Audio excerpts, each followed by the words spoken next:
Bienvenido a un nuevo capítulo de la serie Pascua de Pastoral Juvenil de la Arquidiócesis de Barranquilla. En este capítulo te diré 3 puntos de por qué la resurrección nos une más a Él. Comencemos.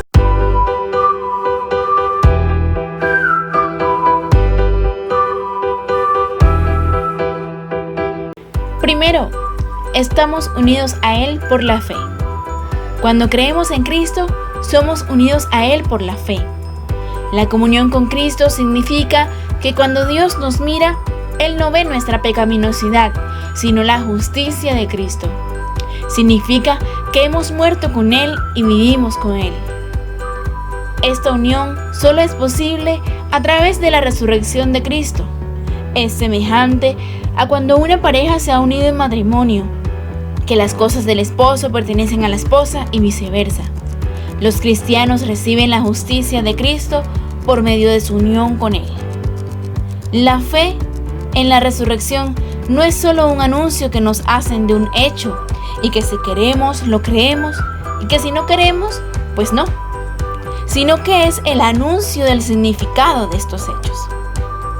En la fe en la resurrección se dan todas las respuestas a esas preguntas que nos constituyen como hermanos. Preguntas sobre la injusticia, sobre la muerte, sobre la historia o por lo material. La fe en la resurrección es oferta de esta buena noticia, que es lo que significa la palabra evangelio. Continuemos con el segundo, que es su sacrificio por amor. Hojeemos un poco en el Catecismo de la Iglesia Católica en el numeral 603, que nos dice: Jesús no conoció la reprobación como si Él mismo hubiese pecado, pero en el amor redentor que le unía siempre al Padre, nos asumió desde el alejamiento con relación a Dios por nuestro pecado, hasta el punto de poder decir en nuestro nombre en la cruz: Dios mío, ¿por qué me has abandonado? Al haberle hecho así, solidario con nosotros, pecadores, Dios no perdonó ni a su propio Hijo, antes bien lo entregó por todos nosotros, para que fuéramos reconciliados con Dios por la muerte de su Hijo. Con el sacrificio de su Hijo en la cruz, Dios nos reveló su amor infinito. Al contemplar ahora el misterio de ese sacrificio, nuestro corazón se maravilla ante el camino que Dios escogió para reconciliarnos con Él.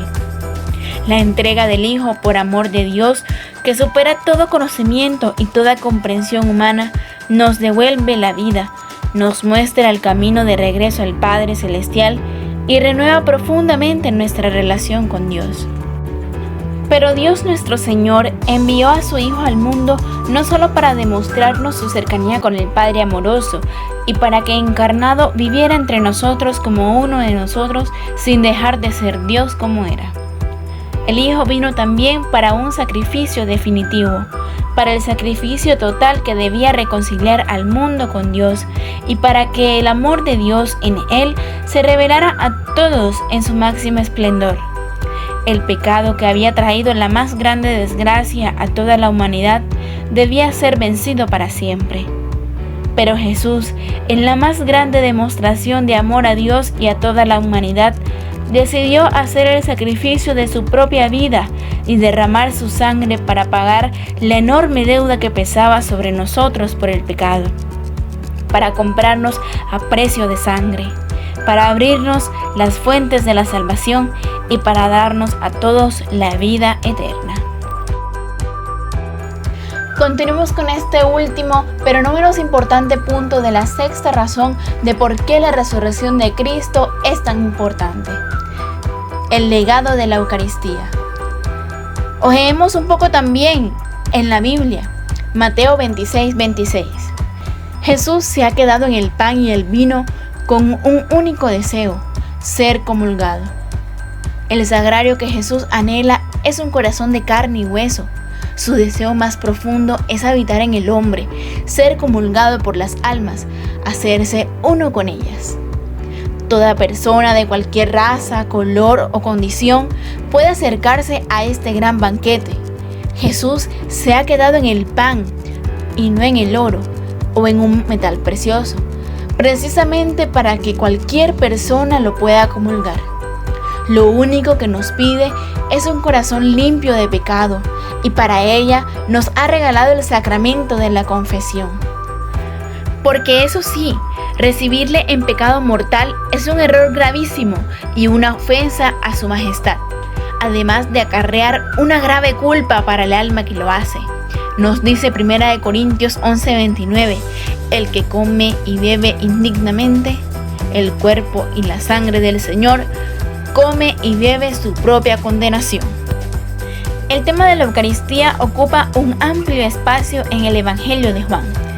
Este evangelista presenta la multiplicación de los panes en una clave más marcadamente eucarística. Después de relatarla, contiene un largo discurso en el que Jesús se presenta como la sabiduría de Dios, que se da a sí misma en alimento a la humanidad, para conducirla hasta el encuentro pleno y definitivo con Dios. En cuanto a pan vivo que ha bajado del cielo, Jesús realiza de forma plena el milagro del maná y da la vida eterna a todos aquellos que por haber creído en Él, coman su carne y beban su sangre. Pablo nos presenta a Jesús como el verdadero Cordero Pascual. Él ve en la comida y en la bebida que Dios concedió a su pueblo en el desierto un tipo de pan y vino eucarísticos.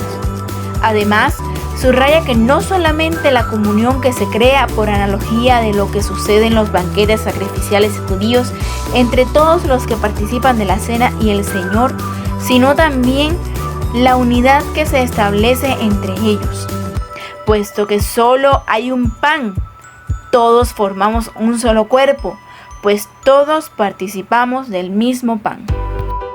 Y bueno, eso ha sido todo por este capítulo. No se te olvide dejarnos en los comentarios la razón que tú crees que te une más a Cristo. Regálanos un like, comparte con tus amigos y suscríbete a este canal para próximos videos.